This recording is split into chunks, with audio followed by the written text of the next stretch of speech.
Welcome to social media मेरा गुगलू। तो ये है हमारी बिटिया, इसका नाम प्राणिका है। मिलिए हमारी बेटी से। नमस्ते, कैसे हैं आप लोग? स्वागत है आपका मेरे न्यू ब्लॉग में।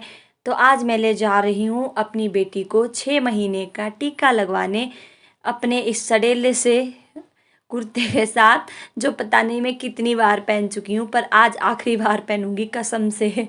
तो मैं ले जा रही हूँ अपनी बेटी को पास के गांव में टीका लगवाने। अब ये 6 महीने की हो गई है, तो अब मैं आज इसकी फ़ोटो सोशल मीडिया पे भी डालूंगी और वीडियोस में भी आपको दिखाऊंगी।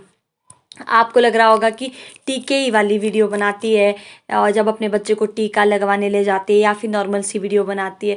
अरे क्या करूँ यार, जब मैं घूमने गई थी ना अपनी शादी के बाद 2-3 जगह, केदारनाथ या फिर मंसूरी वगैरह 2-3 जगह, और शादी से पहले भी मैं टूर पे गई हुई थी 2-3 बारी।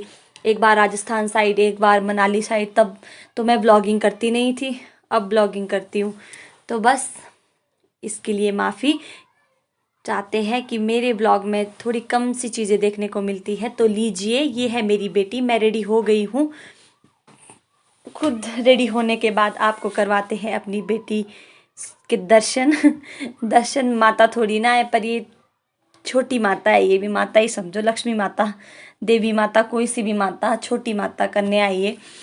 तो मिलिए हमारी घर की छोटी देवी से। ये है हमारी देवी। इन देवी का नाम है प्राणिका। प्राणिका का अर्थ होता है पार्वती माता। तो इसका नाम मैंने पार्वती माता के नाम पर रखा है। ये हमारे लिए प्रसाद है पार्वती माता का। तब हम कांगड़ा गए हुए थे, तो हमने इसे मन्नत में मांगा है कि हमें प्यारी सी बेटी हो, तो मैं आपका नाम, आपके नाम पे उसका नाम रखूंगी। तो ये है मेरी प्राणिका। तो मैं प्राणिका को ले जा रही हूँ टीका लगवाने। मेरे साथ आ रही है इसकी दीदी। तो मैंने इस बैग में इसे पैक कर रखा है। ये बहुत ज़्यादा कंफर्टेबल होता है बच्चों को कहीं भी ले जाने के लिए। तो आप भी इसे ऑनलाइन परचेज़ कर सकते हो, और ये काफ़ी मतलब सस्ते दाम में पड़ जाता है, ज़्यादा महंगा नहीं पड़ता है ये ऑनलाइन। तो मैं इसे ले जा रही थी, पर मुझे इसमें कंफर्टेबल नहीं लग रहा था। इसके पापा और इसके दीदी इसको इस बैग में बहुत कंफर्टेबली उठा लेते हैं। तो बस मैं रुक गई और मैंने मोना को बोला कि तू ही उठा ले यार, मैं तुम्हारे लिए छतरी पकड़ लूँगी, पर मैं इसको नहीं उठा पाऊँगी। लो जी, इसकी मोना दीदी ने उठा लिया था। फिर प्राणिका को हम आज पैदल ही जा रहे थे, क्योंकि हमें कुछ भी विकल्प नहीं मिला। हमारे गांव में भी कोई गाड़ी खड़ी नहीं थी जिसे हम बुकिंग में ले जाते, और जिस गांव में हम जा रहे हैं वहां पर भी कोई गाड़ी नहीं थी। अगर दूर के गांव से मंगवाते तो फिर बुकिंग ज़्यादा पड़ जानी थी। तो हम पैदल ही जा रहे हैं। तो ये देखिए जी, हमारी प्राणिका सो गई है बेचारी। इसको ठीक लग रहा है, इस बैग में कंफर्टेबल लग रहा है। लो जी, ये आ गई प्राणिका की फ्रेंड। हम अब साथ में चल पड़े दूसरे गांव। मतलब मेरे गांव का नाम क्यारी है, जिस गांव में हम जा रहे हैं वो गुंडान है। तो हम चले जी गुंडान की तरफ। वहाँ पे हमारी डिस्पेंसरी है, मैंने पहले भी बताया था। तो अब हम चल पड़े अपने सफ़र में। लो जी, हम पहुँच गए हैं अपनी डिस्पेंसरी के पास इंजेक्शन लगवाने। आज ज़्यादा धूप नहीं थी, तो हम जल्दी जल्दी ठंडे ठंडे में आ गए। और ये है हमारी प्राणिका देवी, ये उठ गई है अब सो के। और लो जी, ये है हमारी डिस्पेंसरी। हम जैसे ही अंदर गए तो वहाँ पे ये जी मज़े से खेल रही थी डॉक्टर के साथ। बस ऐसे लग रहा था कि इनको पता नहीं कब से लेकर जानती है। ऐसे लग इनके पास पार जाने की कोशिश करी थी, इनकी गोदी में। एक तो इनके पास फ़ोन भी था, फ़ोन की लाइट की तरफ भी बिल्कुल अट्रैक्ट होती है ये। ऐसा सोचती कि मेरे पास फ़ोन दे दे। और फिर इसके बाद इसे इंजेक्शन लगने वाला था। मैंने कहा खेल ले खेल ले बेटा, इसके बाद तुझे इंजेक्शन लगने वाला है।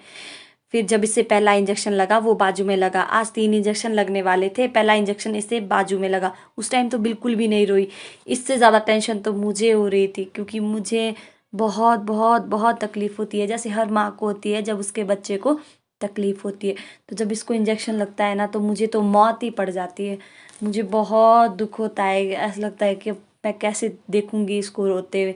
जब फर्स्ट इंजेक्शन लगा था ना, उस दिन मैं बहुत रोई थी, और मेरा बहुत मजाक बना था वहाँ पे, बाकी औरतों ने बनाया था, पर क्या करे।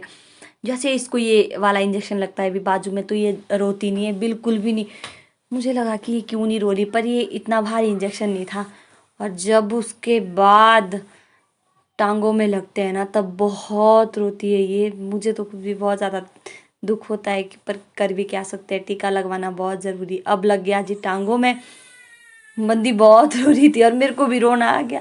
एक दो आंसू छूटे बस, ज़्यादा नहीं, क्योंकि बहुत रो रही थी ये।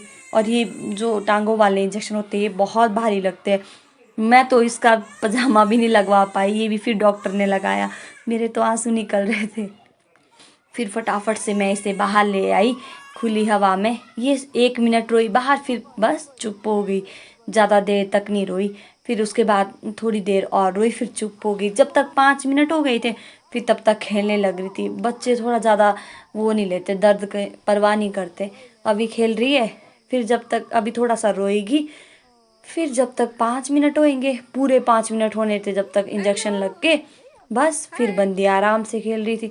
ऐसे लग रहा था कुछ हुआ ही नहीं है।